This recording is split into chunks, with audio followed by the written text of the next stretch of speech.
Lecture 6, History of Display in Western Civilization, Part 2, and final lecture of Module 1.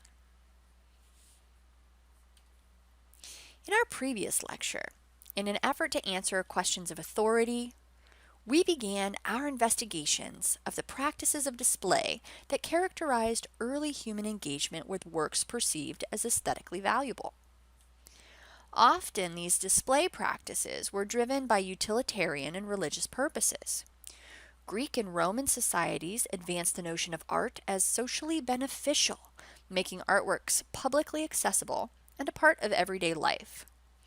Notably, Greek society valued artwork as a demonstration of the human capacity for excellence.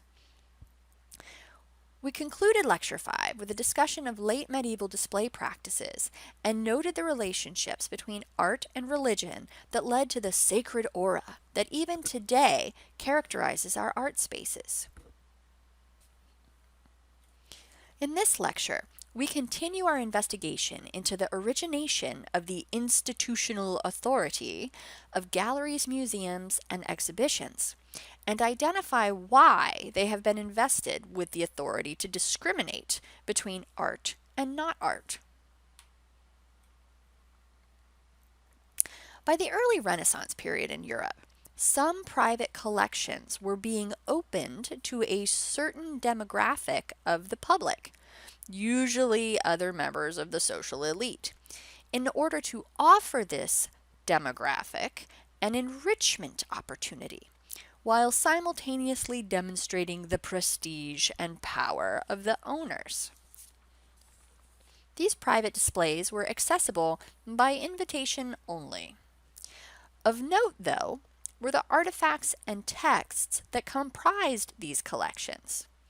On display were not only works that we consider today to have aesthetic significance, like paintings, sculptures, textiles, and pottery, but also materials we would more likely see today in our natural history and science museums, like taxidermied animals and shells. These early collections were often referred to as cabinets of curiosities, or Wunderkammer. There were, of course, rules as to the comportment of the individuals allowed into these spaces.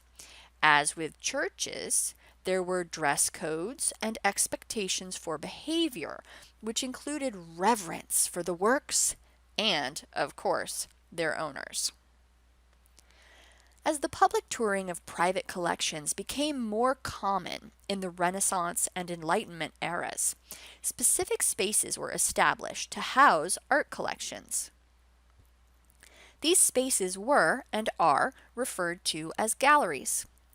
It is in this early period of the development of galleries and exhibitions that artworks become firmly tied to the market economy. Rather than being valued primarily for the materials of construction, like gold and precious metals, jewels, silk, other rare items, or valued for the subject matter, like Bible stories or portraits of aristocrats and their wealth, people began to value these works because they were classified as art. In the 18th century, many European nations began purchasing or soliciting art collections to house in national public museums. These collections were acquired by nations purportedly for the benefit of the citizenry and to promote the civilization of the masses, otherwise known as social uplift. Remember in Lecture 1 when we discussed the second meaning of culture? Well, Enlightenment philosophers defined culture as the cultivation or positive development of the human mind and spirit. They were inspired by the classical philosophers of ancient Greece. During the Enlightenment, culture came to be synonymous with advanced civilization and perceived as the pathway to moral and social perfection. Certain works, especially literature and visual arts, were characterized by the educated European elite as high culture, the best that humanity has to offer. An interesting note to remember: prior to the mid 19th century, that's like the 1830s to 1850s. There was no way to exactly reproduce and distribute an image of a revered art object. To experience the object, and thus to be socially uplifted or to be cultivated, you had to actually be physically in the presence of the object.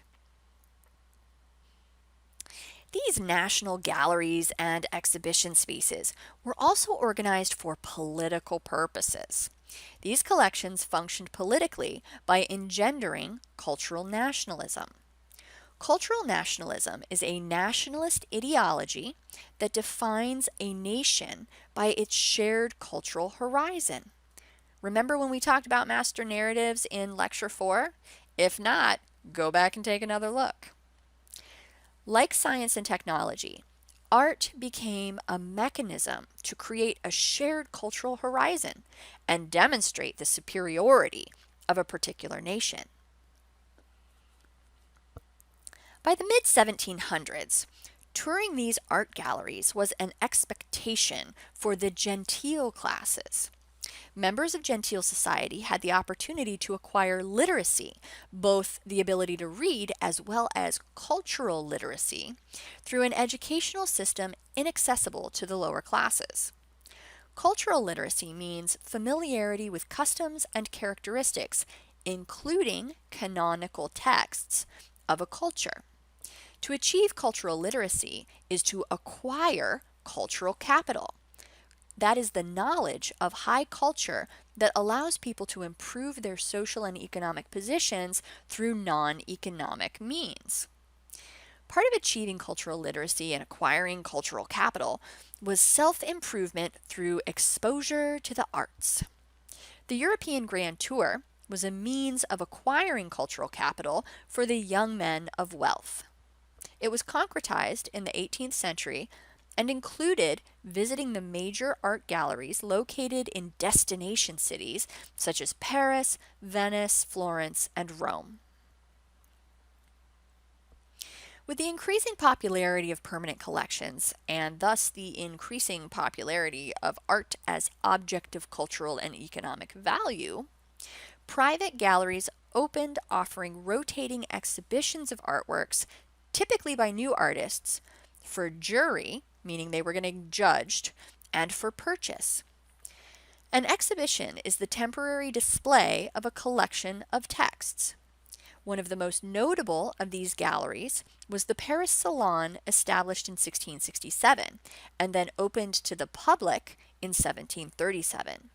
These exhibitions established overt competition among artists and styles. The art criticism that emerged in the reviews of these exhibitions focused on explicitly distinguishing for the public good art from bad art. Artwork was now considered both a social and economic investment. Art galleries thus acquired significant social power. They became the official arbiters and purveyors of good taste and fine art. They also functioned as communicators of national identity and cultural superiority.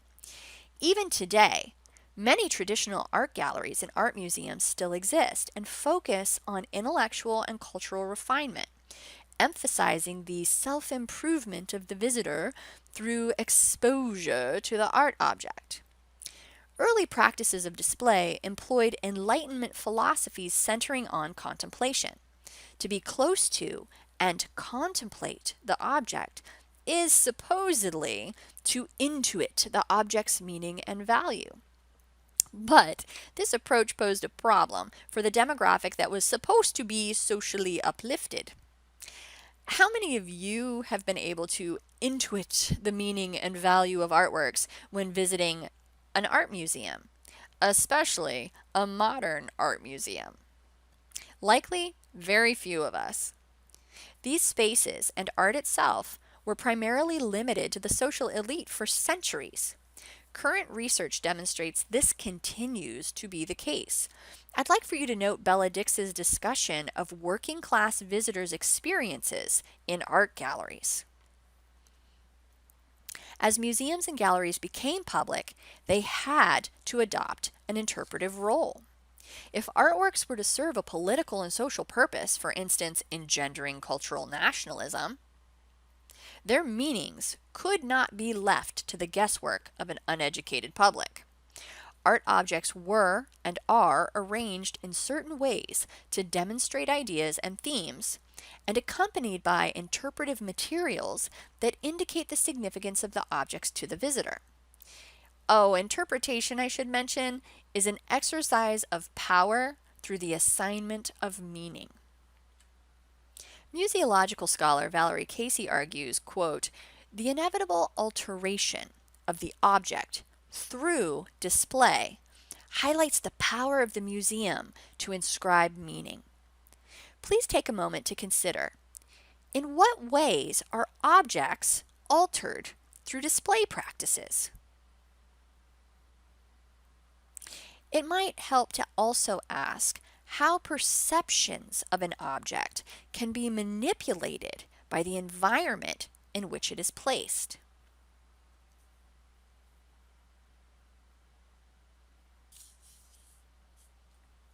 Museums and curators, in particular, have assumed roles of cultural authority and dictate taste and value. First, the selection of certain texts rather than other texts, known as the process of discrimination, suggests the importance of the selected text and the unimportance of the discarded text. Second, through techniques of display, labels, docents, themes, installations, interactive kiosks, scent experiences, tactile exploration, various other kinds of media, curators are able to manage object meaning, both its content and its historical and cultural significance, as well as managing visitors' experiences of the object. This is called the museum effect, where the museum produces cultural knowledge. That is what we believe we know about objects and their meanings by organizing how materials are viewed. So, this brings us to the conclusion of Module 1. Let's summarize with a couple of takeaways. First, we determined that art is a social construction. Principles and standards of art are contextually bound. They can and will change over time and location because they are also social constructions. Societies invest certain people and institutions, like museums and galleries, with the authority to discriminate between art and not art. This classification creates hierarchies of value. Our assumptions about beauty, good taste, and art are directly influenced by these hierarchies of value. In the remaining modules of this course, starting with Module 2, we will examine why and how certain texts have been categorized as art, and how these texts then influence social and cultural practices and policies, how they exert their agency, and importantly, we will also examine how art as a cultural product helps us better understand a specific historical moment.